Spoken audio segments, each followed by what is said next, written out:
Have you ever dreamed of pulling off the perfect heist? You know, the kind you see in movies, with meticulous planning, split-second timing, and a cool, clean getaway. Well, today's story is not that. In fact, it's the exact opposite. This is the story of how one man stole over $17 million and then did everything humanly possible to get caught.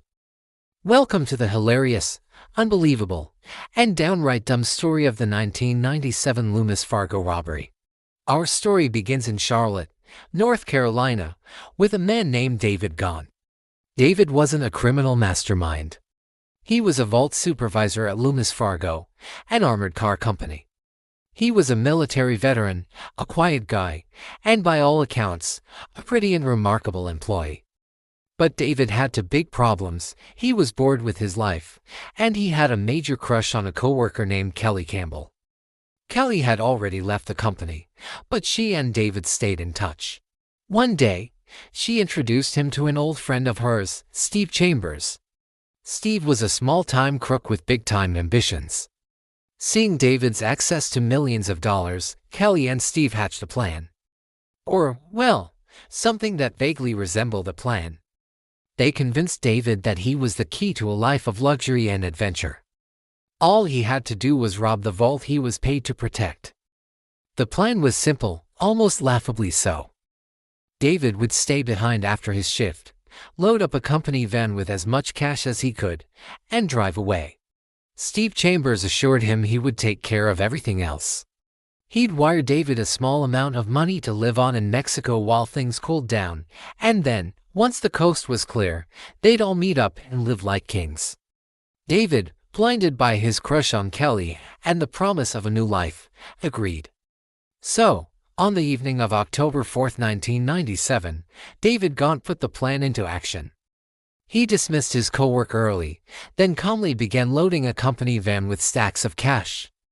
And I mean, a lot of cash.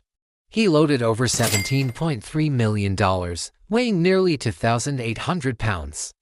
It took him over 2 hours. The sheer amount of money was so much that he couldn't even close the van doors properly.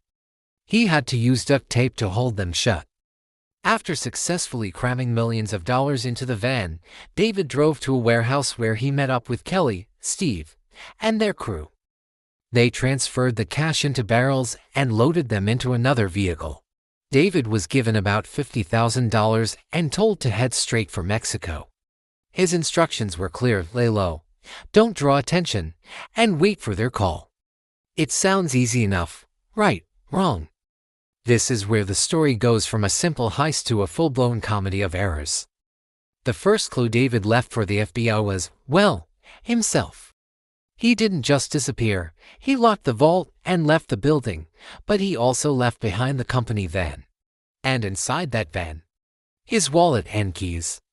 But the most damning evidence was the security tapes. Before leaving, David had taken the tapes from the VCRs, but he missed one. One single tape that captured him, clear as day, loading bags of cash into the van. The FBI identified their main suspect within hours. Meanwhile, David made it to Mexico. You'd think someone on the run with a new identity would try to be discreet. But not David Ghantt. He was living it up in Cozumel, becoming a local legend known as El Gringo Rico, the rich American. He was throwing money around, buying expensive souvenirs, and telling anyone who would listen about his incredible newfound wealth. He was basically a walking, talking advertisement for a man on the lam. Back in North Carolina, things weren't much better. Steve Chambers and his family were supposed to be the brains of the operation, tasked with laundering the money and keeping a low profile. They failed spectacularly on both counts. Instead of slowly introducing the cash into the system, the Chambers family went on an immediate, outrageous spending spree.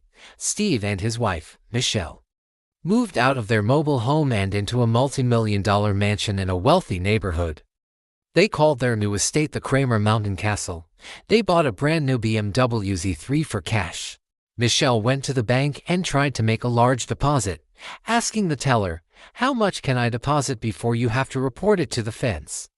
Unsurprisingly, the teller reported her immediately. The Chambers family became so notorious for their sudden wealth that their neighbors nicknamed them the Hillbilly Bandits. Their spending was so conspicuous it was almost impressive. They bought Rolex watches, diamond jewelry, and even a velvet Elvis painting. Their extravagance was a giant, flashing neon sign pointing directly at them.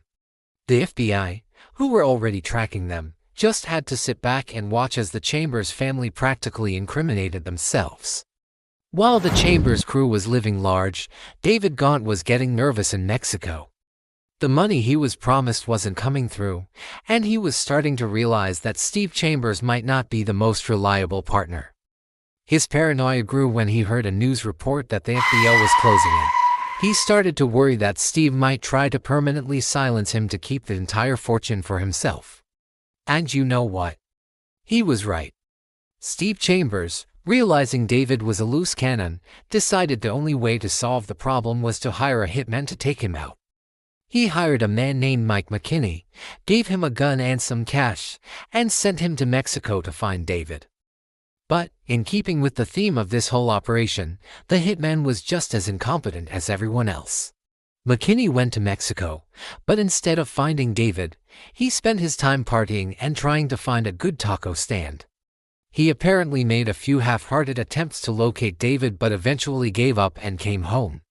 The hit was a complete bust. By now, the FBI had more than enough evidence. They had security footage of David, they had the Chambers' ridiculous spending trail, and through wiretaps, they even recorded Steve talking about hiring a hitman. The end was near. In a coordinated sting operation in early 1998, the FBI moved in. They arrested Steve and Michelle Chambers at their mansion, along with the rest of their crew. And what about David? The FBI traced a phone call he made from Mexico back to the States. They contacted Mexican authorities, who located and arrested David Ghantt without incident. Our El Gringo Rico was finally apprehended, not in a blaze of glory, but likely with a sunburn and a touristy t-shirt. In the end, nearly everyone involved was caught and convicted.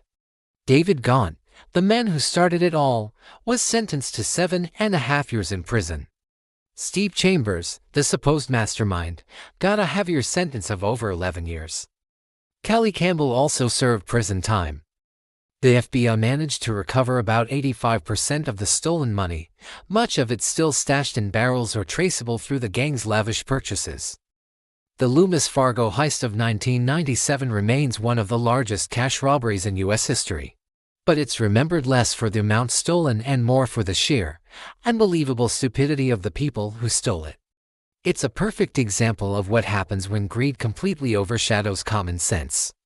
From leaving the security tape behind to asking a bank teller how to avoid getting caught, every step they took was a step closer to a prison cell.